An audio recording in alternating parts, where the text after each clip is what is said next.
Thank you, Madam President. The senator from Tennessee. Thank you. I appreciate my colleague from Missouri with his remarks about how we need the other side to work with us. And that is so very true, because this administration, the Biden administration, has refused to drag themselves away from the political posturing and move toward actually governing and addressing the problems that the American people would like to see addressed. They have sent this economy into the gutter. Now think about it. A year ago, we had the best economy that we had had in decades. Unemployment for women, for African Americans, for Hispanics at an all-time low. Wage growth at an all-time high. Now the economy is in the gutter. Our southern border is now in shambles. The hearing we had yesterday with Secretary Mayorkas was so dissatisfying because he did not have facts and figures and answers. And we see a country that is incredibly divided. But at least the American people now know just how in denial the White House is about what it takes to be living in the real world. Their constant attempts to downplay the mess they've made have had the opposite effect, and now everyone knows just how out of touch they are with anyone who regularly pulls in at the gas station to fill up their own car or darkens the door of a grocery store to buy the groceries that they need. Yesterday, I came to the Senate floor and asked the question, what will it take for the Biden administration to take the threat of Chinese aggression seriously? The evidence is staring them in the face, and yet they refuse to acknowledge that there is a danger, that China is our adversary. Certainly, the president's phone call did not give us any comfort in knowing that he understands that they are an adversary. And today I have a similar question.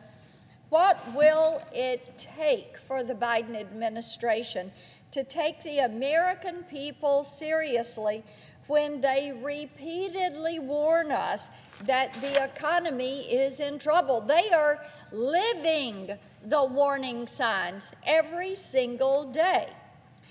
But try as they might to convince us otherwise, this administration's talking points are all about happy talk, better jobs numbers, and the pockets of growth.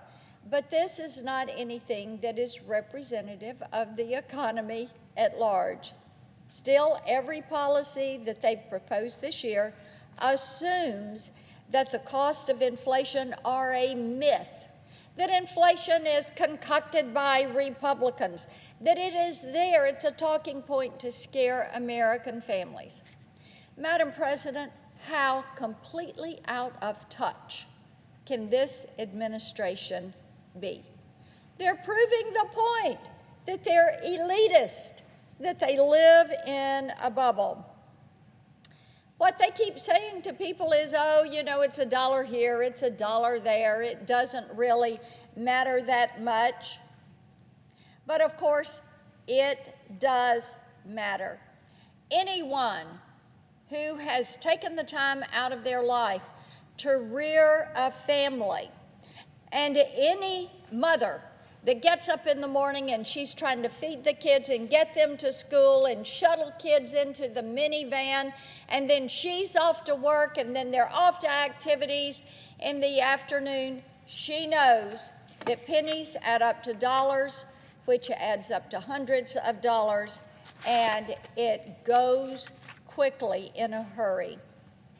I talked to someone last weekend. They were talking about how a manageable trip to the grocery store now has the potential to just blow their budget. They're somebody who likes to use cash, not credit cards, and they put it all in envelopes, and they plan out their expenditures, and they are seeing firsthand what this budget is doing to their monthly budget for their family. And the sad thing is, this is all happening just in time for Thanksgiving, just in time for the Christmas holidays. But, you know, Madam President, you don't need to take my word for it. My colleagues don't need to take my word for it. Let's look at the Bureau of Labor Statistics to tell the story. Now, this is a federal bureau, and they keep this data. And their data is telling quite an interesting story.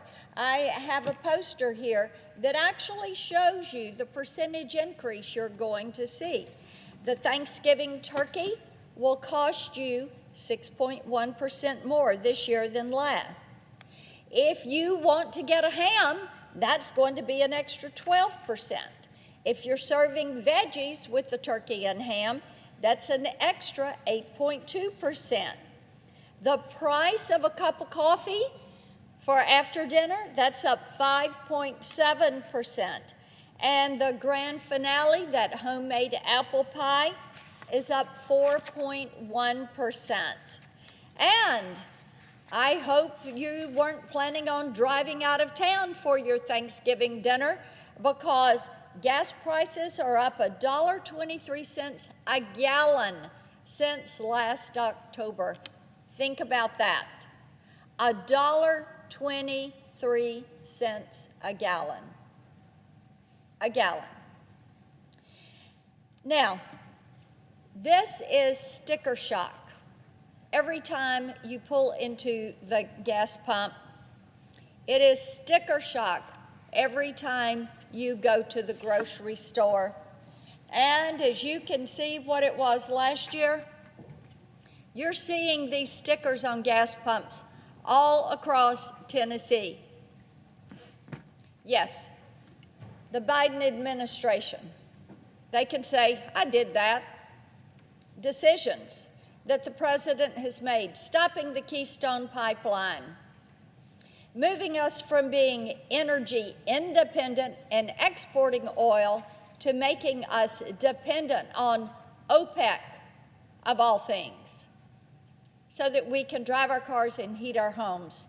It is outrageous. I would encourage President Biden and my Democratic colleagues to remember that when it comes to budgets and families managing their way through this inflation, they can't have it both ways. Back in January, they told congressional Republicans that their bipartisan bailout bill was the only thing standing between the average American family and financial ruin. Now, the very idea that pricing and spending power matters seems extremely unpopular with our friends on the left.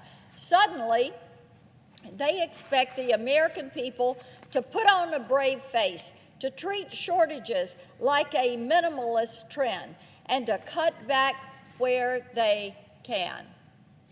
You know what, Madam President? The American people don't want to live in austerity.